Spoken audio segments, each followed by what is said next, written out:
Hi, I'm Christopher, and what this video is about helping you to free yourself from digital slavery. That's right, digital devices were built around our neurobiology to trap us into the attention economy of constantly being on the screen and pouring our life energy into the screen because life energy is money. So if you want to start freeing yourself from the digital slavery of the modern tech world in a way that frees you up, then this video is where you need to go.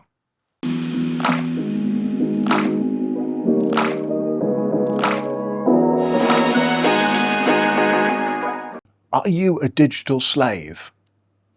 Are you owned by your screen? And of course, through that, the tech billionaires and the organizations that run stuff that goes on screens? Well, how would you know? The answer is that you struggle to put your phone down. And then when you do, you feel the urge to check it again. You've got to check something on your phone often. You've got to keep getting it out of your pocket again, within seconds or minutes. How many times a day do you check your phone? This is one of the symptoms. Now, of course, you might need to check your messages. It might be a social media post. There are so many reasons to check the phone, aren't there? It might be your heart rate or some kind of biometric that you've just got to check if you're health conscious. There's always a reason to pick up the phone and check the screen. Might be the so-called news. It might be because the bright screen and the flashing lights keep capturing your attention. And of course, they're designed to catch your attention. We live in an attention economy. And that screen is designed not just to catch your attention, but to activate your dopaminergic system through the mesolimbic loop again and again and again and again. So that at the end of the day, you can no longer focus on anything for very long. You lose focus, you lose interest rapidly. If this is the case, I'm sorry to say, but you've lost your autonomy. You've lost your sovereignty. My friends, if that's the case, you are owned. How did this happen? Let's have a look. Now, smartphones began on a small scale with the IBM Simon back in 1994, and then slowly spread with the Nokia 9000 communicator. Great little devices, of course. So useful. However, there wasn't mass market adoption until 2007. That's 2007. And that was the first generation iPhone. And 2008 with the first Android, of course. Of course, from 2008, there's been a rapid mass adoption, a huge expansion globally. Now, you've got to remember that these devices were specifically built around neurological principles. They were specifically built to activate your neurobiology. They were built around cognitive psychology to command your attention, to trigger your emotions, to make you want to pick it up over and over and over again. And this is not a byproduct. It's a core design feature. Devices are built to trigger your neurolimbic dopamine network from the ventral tegmental area down and towards the bottom of the brain through to the emotional systems of your brain, which drive your behavior. They drive immediate gratification, wanting to have that thing now. And that's partly why they limit focus and goal orientation. If you're controlled by your device, you'll lose focus and goal orientation. Those parts of the brain build pleasure and habit formation because the dopamine is why you do what you do and why you keep doing it. It's the cocaine effect. Cocaine does the same thing.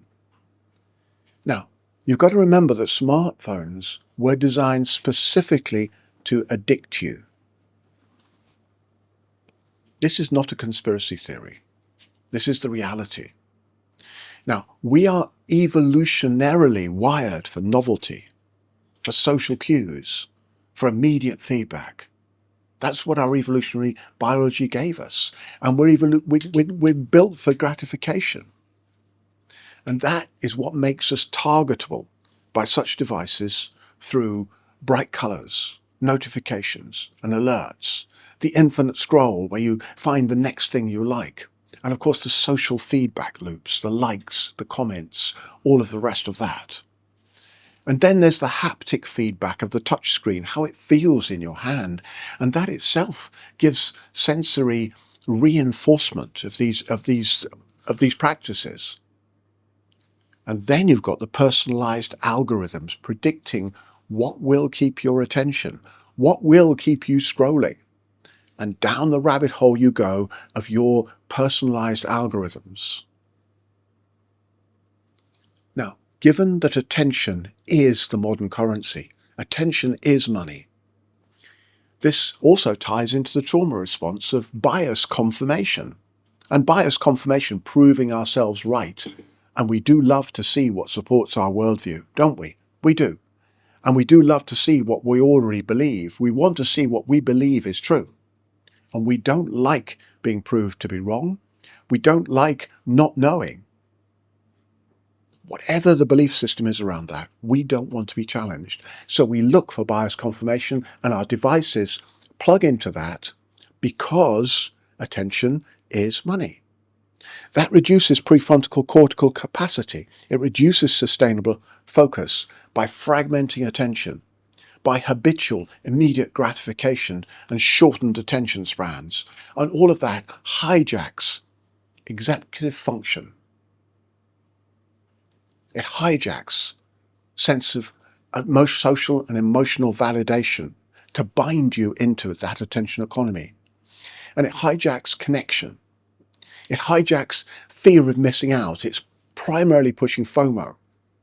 We know all of this from fMRI scans and looking at brains and behavioural studies, as well as the impact on undeveloped PFCs on children, young people below 24 to 27 years old. And the impact there is tantamount, in my view, to criminal abuse. And perhaps those tech lords don't want you to know this, but those young people are going to struggle to reorient their PFC and get off the screen. Maybe it does seem a little bit like they want a generation of digital slaves who cannot free themselves from the device. Is that true? I don't know. But a generation of people who have a neural control link in their hands. Later on in the future, maybe it'll be implanted into the brain, maybe some kind of Neuralink. And there are some dystopian science fiction stories written around this, like one called Inscape and Outscape. Maybe. Who knows what this is going to do? But we do know it's having a very, very serious neurobiological impact. Of course, the tech companies that generate so much money from the attention economy, they don't want smartphones banned for young people because addiction and attention is money. And money is power. Money is power. When you've got billions and trillions, then money is power. And money and power and screen addiction and damaged neurology for you and your children is the price. That's the price we pay. Do you want to free yourself? Because you can. Do you want to be in control of your own brain again and use the machine from time to time, but not be used by it? Because you can. Then let me show you the way. Let's begin, and we can then do it together. Let's begin.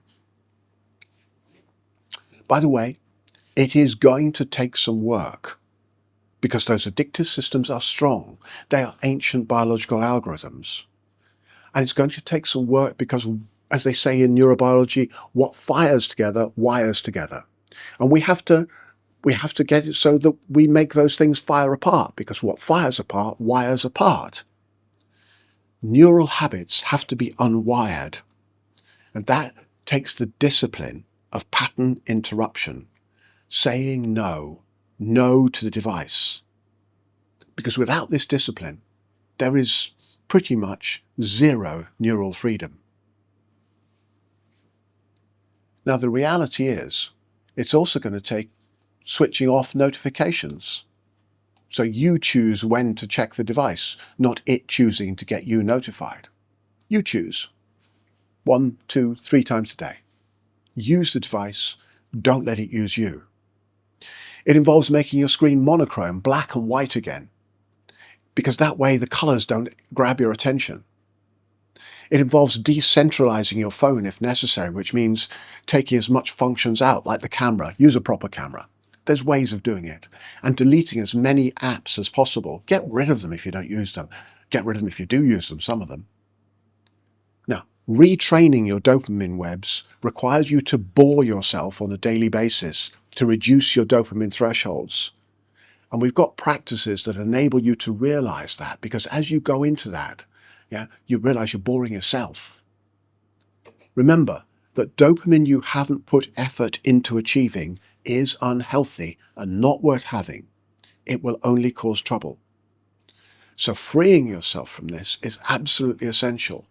And unless you want to continue being a digital slave, you will start checking out these neurobiologically sound principles of working to retrain your brain, retrain your focus, retrain your dopamine networks, and free yourself to be who you fully can be.